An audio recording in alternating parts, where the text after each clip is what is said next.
I never thought I'd be writing this, but here I am, feeling completely lost and betrayed. My fiancée Georgia, 24F, and I, 25M, have been together for 4 years, engaged for the last 6 months. We met during our sophomore year of college at a mutual friend's party. I remember being instantly drawn to her infectious laugh and the way her eyes lit up when she talked about her passion for nursing. We hit it off that night, talking for hours about everything from our favorite books to our dreams for the future. Our relationship progressed quickly after that. We started dating exclusively within a month, and things just felt right. Georgia was smart, funny, and caring, everything I'd been looking for in a partner. We supported each other through the stress of exams, celebrated our achievements together, and slowly built a life as a couple. After graduation, we both landed jobs in our hometown. I started working in IT for a local company, while Georgia began her nursing career at the city hospital. We moved in together, renting a cozy apartment near the hospital to make Georgia's often unpredictable schedule easier to manage. I thought we were on the same page about our future. We often talked about marriage, kids, and growing old together. Last year, on our 4-year anniversary, I proposed. I had it all planned out, a romantic picnic on the beach where we had our first date, followed by a surprise party with all our friends and family. When I got down on one knee and asked Georgia to marry me, her eyes filled with tears and she said yes without hesitation. It was one of the happiest moments of my life. We dove into wedding planning, setting a date for next summer. Georgia seemed excited about every detail, from choosing her dress to picking out floral arrangements. We even started looking at houses, dreaming about where we'd start our family. But now, everything I thought I knew about our relationship has been turned upside down. It all started last week when I borrowed Georgia's iPad to look up a recipe while she was at work. When I opened Safari, I saw that she had left her Facebook messages open. I know I shouldn't have looked, but a name I didn't recognize caught my eye, Billy. As I scrolled through, my heart sank. Billy, 26M, was Georgia's ex-boyfriend from high school. They dated for 2 years before breaking up when Georgia left for college. According to the messages, they'd been in contact for the past 3 months, texting almost daily. The messages weren't explicitly romantic, but there was definitely flirting and inside jokes. Georgia was sending him selfies from work, talking about shows they used to watch together, and reminiscing about their past. She even complained to him about some of my habits that annoy her, things she's never mentioned to me. What hurt the most was when Billy said I miss what we had and Georgia replied me too sometimes. Things were simpler back then. They made plans to meet up for coffee next week to catch up properly. I felt like I'd been punched in the gut. How could Georgia do this? We were planning our wedding, for crying out loud. I always thought we had an open, honest relationship. We'd even talked about past partners before, and Georgia had said her relationship with Billy ended on good terms but they weren't in contact anymore. Was that a lie? When Georgia got home from her shift, I confronted her about the messages. At first, she tried to downplay it, saying Billy was just a friend and I was overreacting. But when I showed her the specific messages, she broke down crying. Through her tears, Georgia admitted she'd been feeling nostalgic and uncertain about our engagement. She said she loves me but isn't sure if she's ready for marriage. She claims she never meant for things with Billy to go this far, but talking to him made her question if she was really ready to settle down. I was blindsided. We've been talking about marriage for over a year and she seemed so excited when I proposed. Now she says she needs time to figure out what she wants. I asked her to cancel the coffee meetup with Billy, which she reluctantly agreed to. For the past week, things have been incredibly tense between us. Georgia says she wants to work things out, but I don't know if I can trust her anymore. She turned off notifications for Billy's messages, but I have no way of knowing if she's still texting him. I talked to my best friend Mike, 26M, about the situation. Mike and I have been friends since high school, and he's always been my go-to for advice. He thinks I should end things now before we get married and it becomes more complicated. He reminded me of how devastated I was when my college girlfriend cheated on me, and he's worried I'm setting myself up for even more heartbreak. But another friend, Tom, 27M, says all couples go through rough patches and we should try counseling. Tom and his wife went through something similar early in their marriage and came out stronger for it. He thinks if Georgia is willing to cut contact with Billy and work on our relationship, it's worth trying to save. I'm torn about what to do. Part of me wants to fight for our relationship. We've built a life together and I still love her. We have so many shared dreams and plans. Just last month, we were talking about starting a family within the next few years. Georgia would be an amazing mother, and I've always looked forward to raising kids with her. But I'm also furious that she betrayed my trust and lied to me for months. I can't stop thinking about what else she might be hiding. Every time she looks at her phone, I wonder if she's texting Billy. When she works late, I question if she's really at the hospital. We're supposed to put down deposits for our wedding venue and catering next month. I don't know whether to go ahead with it or put everything on hold. Georgia says she wants to stay engaged but needs more time to be sure about marriage. Part of me wonders if she's just trying to keep me as a backup option while she explores things with Billy. I'm worried that if I give her more time, she'll just keep talking to Billy behind my back. But if I end things now, Am I throwing away a 4-year relationship over some text messages? I know she didn't physically cheat, but the emotional betrayal hurts just as much. To complicate things further, we just signed a new 1-year lease on our apartment last month. If we break up, neither of us can afford the rent alone. Most of the furniture is mine, but Georgia doesn't have anywhere else to go right now. Her parents live across the country, and I know she'd be devastated to leave her job at the hospital. I'm losing sleep over this and having trouble focusing at work. I keep replaying our happy moments in my head and wondering if they were all a lie. The way Georgia looked at me when I proposed, the nights we stayed up late planning our future, the support she gave me when I was struggling with work stress last year, was any of it real? Did she ever really want to marry me, or was I just a safe option while she pined for her ex? I love Georgia, and the thought of losing her is painful. But I also know I deserve someone who is sure about me, someone who wouldn't risk our relationship for an old flame. I'm scared of making the wrong choice and regretting it later, whether that's walking away from the love of my life or staying with someone who might always have one foot out the door. Any advice would be appreciated. Should I try to work things out with Georgia? Give her the time she's asking for? Or cut my losses now and move on? How do I even begin to trust her again if we do stay together? Update 1. It's been about 2 weeks since my last post, and I wanted to update you all on what's been happening. First, I want to thank everyone for their advice and support. Reading your comments gave me the courage to confront the situation head on. After my last post, I realized I needed more information before making any decisions. So I sat down with Georgia for a long, honest conversation. I told her I needed complete transparency if we were going to have any chance of moving forward. What I learned was both enlightening and heartbreaking. Georgia admitted that her feelings for Billy had never fully gone away. They dated for 2 years in high school, from sophomore to senior year. They were each other's first love, and Georgia always wondered what if they had tried to make it work long distance when she left for college. Georgia told me more about her history with Billy. They grew up in the same neighborhood and had been friends since elementary school. Their families were close, and they had always imagined ending up together. When they broke up before college, it was more about timing than any problems in their relationship. When Billy reached out on Facebook a few months ago, those old feelings resurfaced.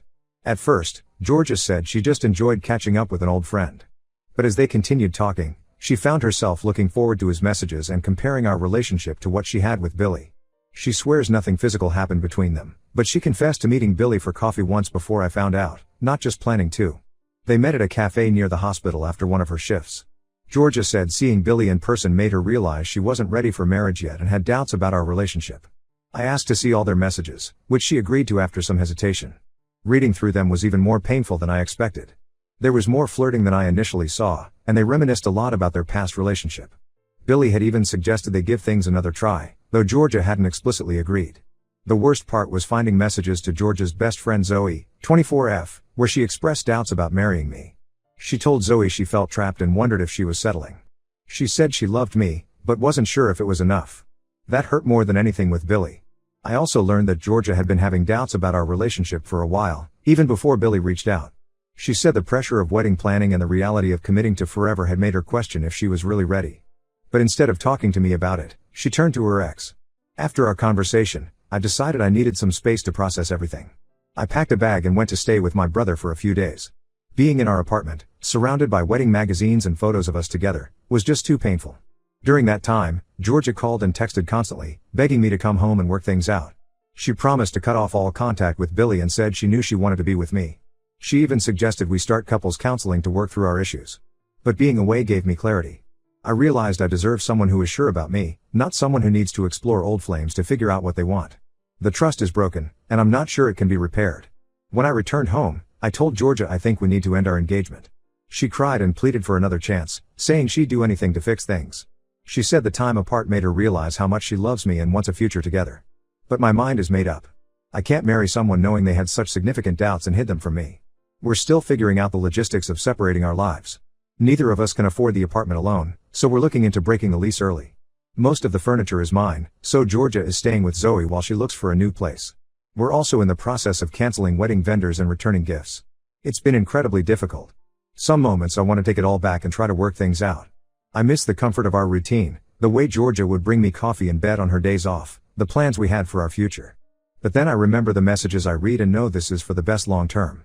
I'm focusing on myself now, throwing myself into work, hitting the gym more, and reconnecting with friends I'd neglected while planning the wedding. It hurts, but I know I'll be okay eventually. Thank you all again for helping me see things clearly. I'll update again once things are more settled. Update 2. It's been about a month since my last update, and I wanted to share some developments. Breaking up with Georgia has been one of the hardest things I've ever done, but I'm more convinced than ever that it was the right decision.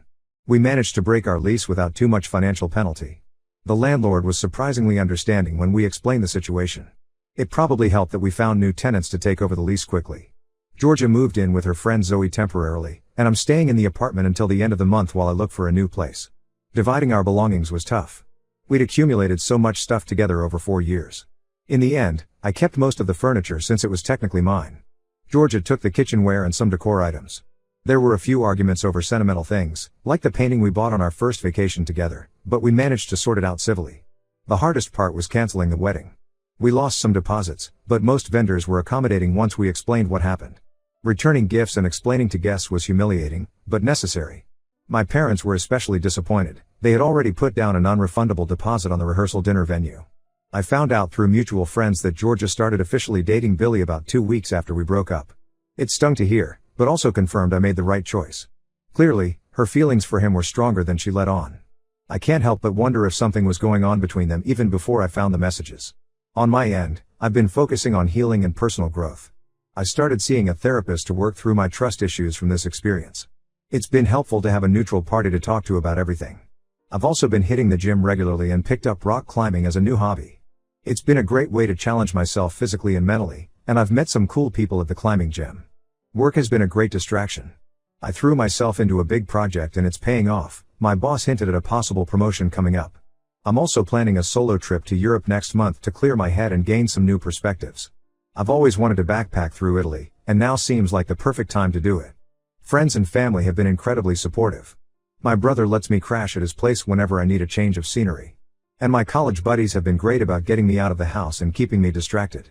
We've been having weekly game nights, which has been a fun way to stay connected. I won't lie, there are still moments when I miss Georgia and our life together. Sometimes I'll catch myself thinking about texting her or wondering what she's up to. But those moments are getting fewer and further between. I'm starting to feel excited about the future and the possibilities ahead of me.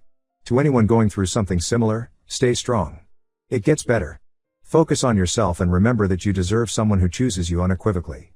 Update 3, it's been 6 months since my original post, and I wanted to give a final update. Life has changed dramatically, mostly for the better.